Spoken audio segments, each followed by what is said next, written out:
Hi, everybody. I'm so glad that we could connect virtually. I'm Naseha, and I am a workforce strategist and a data scientist by profession, and also an emerging writer.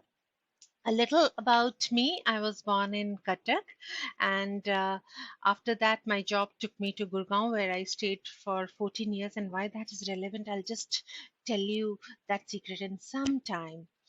And my journey as an author started in the year 2020, beginning end of 2019 and beginning of 2020, when Invincible signed up two of my books.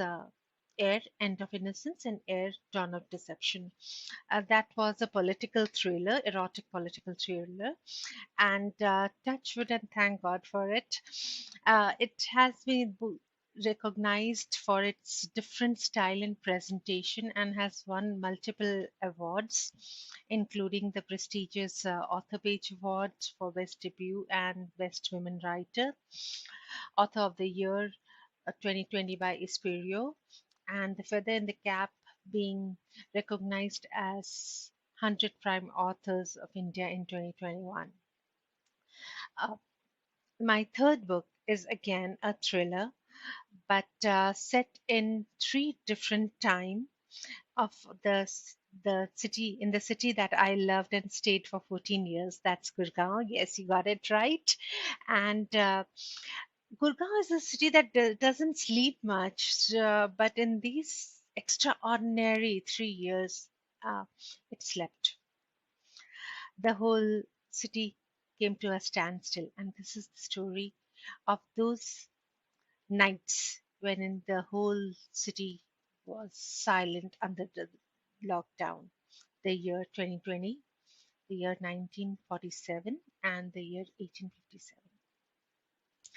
So, uh, this book, Perplexity, is being released by Lab Academia, and very excited about it. It'll be out in a couple of days, and hoping that it gets all your love the way you have showered love on the Heir, End of Innocence, and Heir, Dawn of Deception. Apart from that, I contribute a lot on different collaboration, like there are 18 or 19, 20 different platforms wherein the collaboration work has been accepted and either released on paperback or online. So for me as a writer, my journey is just beginning, and there's, as this says, woods are lovely, dark and deep, and I have promises to keep and miles to go before I sleep. So I'm just getting started, folks.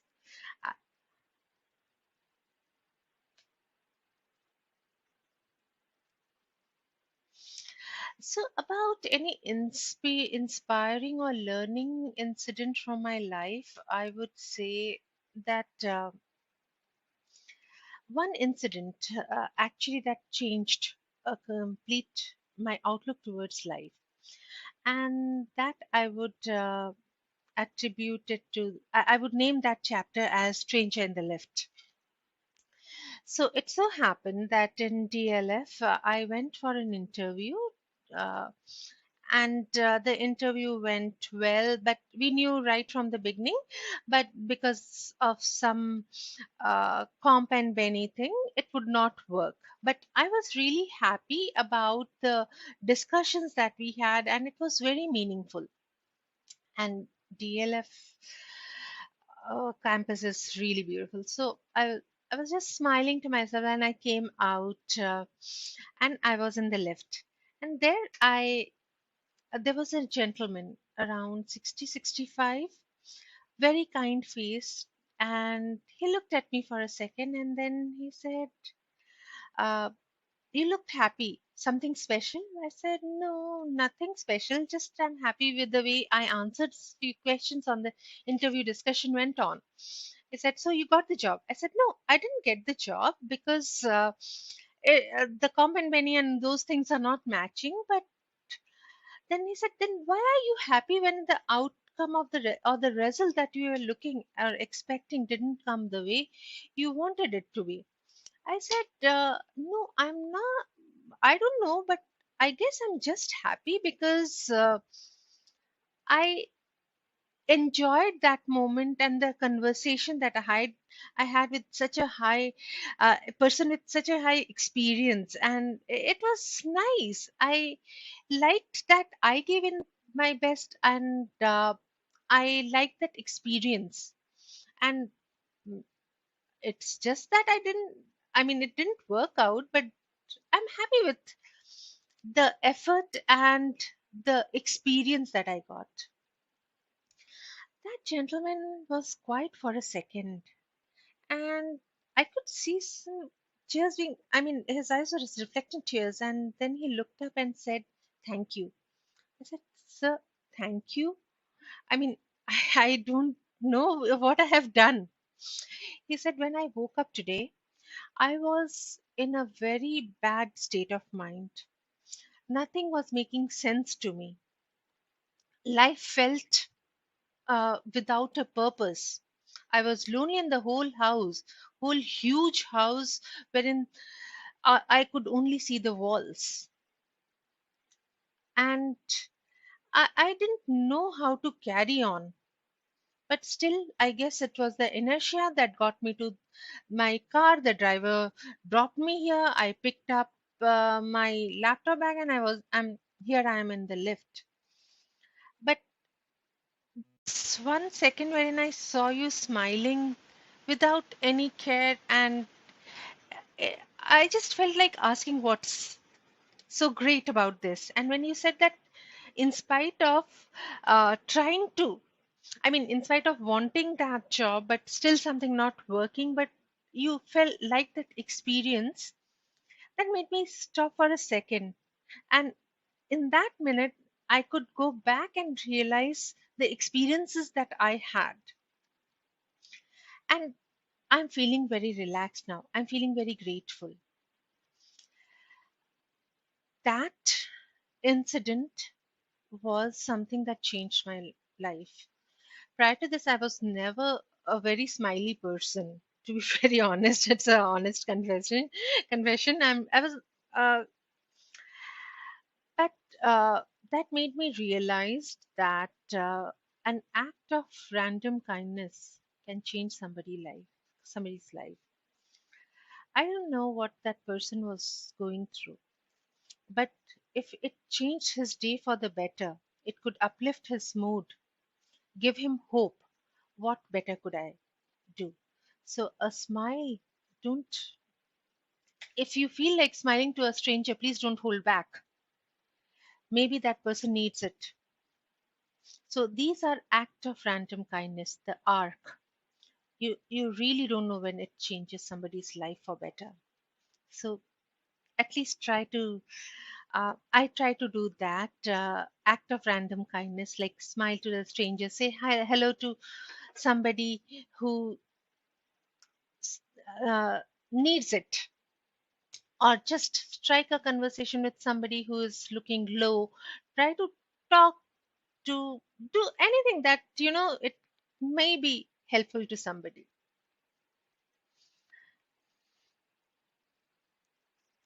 Opinion on changing world in literature. Well,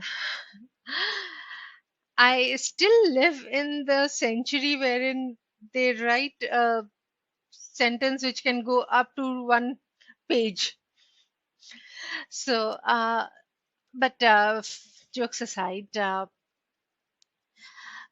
if I look statistically, the average words per sentence has come down. Now, if you compare Chalkins to what we read today, that has come down. The complexity of or seduction of wordplay, or the complexities of the sentences, that has come down. Literature is now being uh, direct. It's very direct. It's simple. It's more liberal. as the outlook has changed, the gender role has changed, the diversity has played a very important role in literature. I remember in one classic, when lipstick was just introduced, lipstick was taken up as a sin or a sign of a woman who was not so. Uh, she was not considered to be of a good company, to put it in a very lighter way. So, but today, uh, lipstick is a part and parcel of general grooming. So the way uh, we use our gadgets or the society has evolved, literature has also evolved. So the roles has changed. Gone are those classics wherein the women will only wait for the prince charming to come, or for that matter the main intent of the lady would be to get married to a person with a good uh, income and take care of the estate. So those gender roles has changed as society has progressed. The participation of women in literature and in the fiction that is depicting them has changed. They are more diverse, which is and more progressive. Uh, but on the other side, there was another change that brought in this disruption in the, and that was Amazon. With Kindle, it brought in a disruption in publishing world, and it has changed the whole scenario, whole the texture of literature. In one hand, it broke the monopoly of few great publishing house. It gave chance to newer voices. It got a lot of talented writers out in the market. But at the same time, there is always something balancing out in the universe. It has also opened the door for, to some extent, a subpar literature, or and few of the fiction, or few of the writers are now dedicatedly putting in the stuff for biased propaganda machine. So it has also opened those doors for these two, which we should be aware of and be wary of. So what how these things are going to play out in future, is subpar literature going to be there for a long time, or the biased literature that we at times see in some books or some adaptation, only time can say that, time can prove that. I do hope that, like any bubble, this too would burst one day, leaving behind only the people who are passionate for the art and craft of writing to be in this field, not for, not the ones who are just here to make quick money. So that is what I can hope for the future. And I definitely love to see how these things play out. And maybe 5 or 10 years from today, maybe when will be watching this interview somewhere, we can take a stock as what has changed and what has not.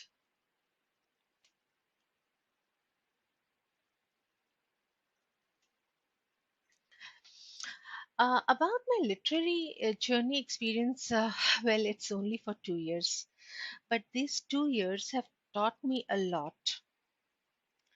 One of the basic thing that it has taught me is that there is no shortcut to success, and I firmly believe in that. Uh, my first draft, which was a rough draft, I sent it. At that time, I thought, okay, it's a great thing. Let me send it and see how it.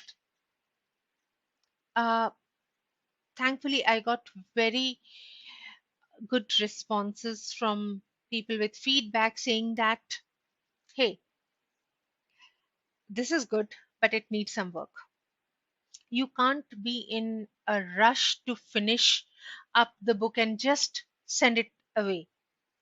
You need to polish it. So, Air, uh, End of Innocence, and Dawn of Deception, they took uh, almost 2 years to complete, from rough draft to beginning. And a lot went in the research because one of my relative, a cousin, she said, when I was a kid, and I loved writing, by the way, at that time also, but there was no scope. So I had shown her one of my story, and she was the one who said, "Why are all of your stories based in the fields with lavender? Why can't it be champak?" I'm sure you have never seen a lavender flower blooming. You have never been in orchid farm, so why are you writing that? And how can you relate these flowers with Indian temperature? To my defense, I was only uh, 5 to 7. I was somewhere between 5 to 7. So I wrote whatever I felt attractive to me. I heard lavender. I had smelled lavender perfume, so I created those with my in my stories. But her feedback left a very good, deep impact and impression.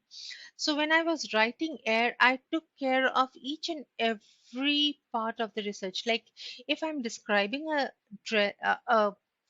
dress worn by a lady at that time, I was sure at what kind of material they were using. I was not way ahead of time, or it was not out of sync. So there is no other way. Research and hard work and passion.